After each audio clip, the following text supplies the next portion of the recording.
After the Azerbaijan Grand Prix, the FIA has announced strategies to control porpoising, which has been a crucial part of the 2022 season. FIA is issuing a technical directive to the teams for implementing efforts to tackle the issue. The severe bouncing of cars has been an unexpected issue following the introduction of Formula One's all-new design regulations for 2022.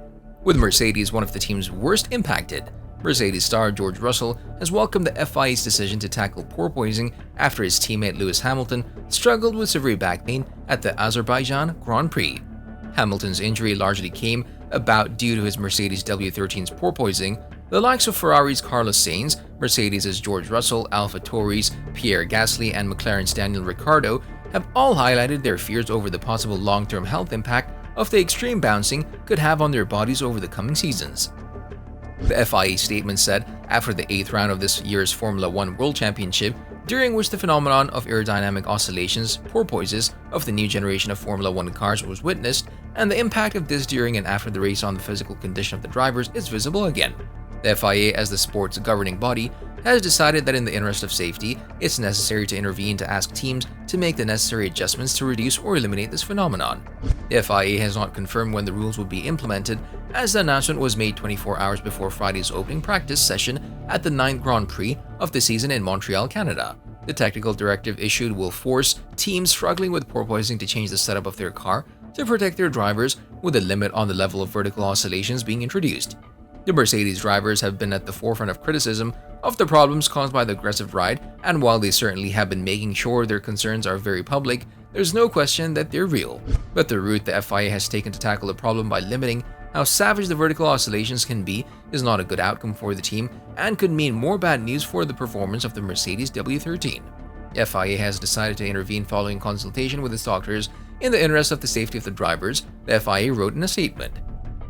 In a sport where the competitors are routinely driving at speeds in excess of 300 km per hour, it's considered that all of a driver's concentration needs to be focused on that task, and that excessive fatigue or pain experienced by a driver could have significant consequences should it result in a loss of concentration.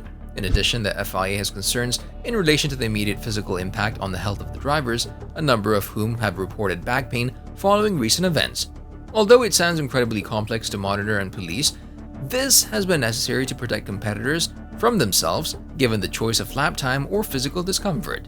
Lap time will always take precedent, even if the long-term physical health implications are unknown.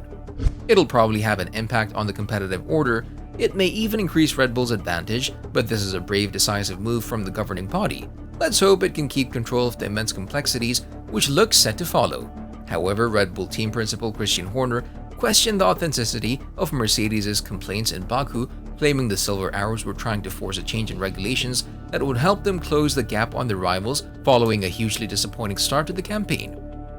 A lower speed would be very much undesired as Mercedes battles Ferrari and Red Bull, with their rivals proving to be faster in 2022. But Russell is adamant that change is necessary even if it hinders the Silver Arrows' chances of victory this season. Russell said, "I think everyone thinks this is something Mercedes is pushing for, but from a pure performance side of things, we don't really want change, because if there's change, you never know if it's going to go for you or against you. We as drivers have spoken about this, that we won't change moving forward because what we went through last weekend wasn't sustainable." Now that we've come to the end of this video, I want to thank you for sticking with me, and I'd love to know what you think of it. Just comment down below. Also, if you like this video, make sure you like it and stay safe. This video is over, but if you want to see more, there's one on your screen right now, and there are a few more Formula One videos coming soon. I'll see you in the next video. Until then, take care, stay safe, and be happy, guys.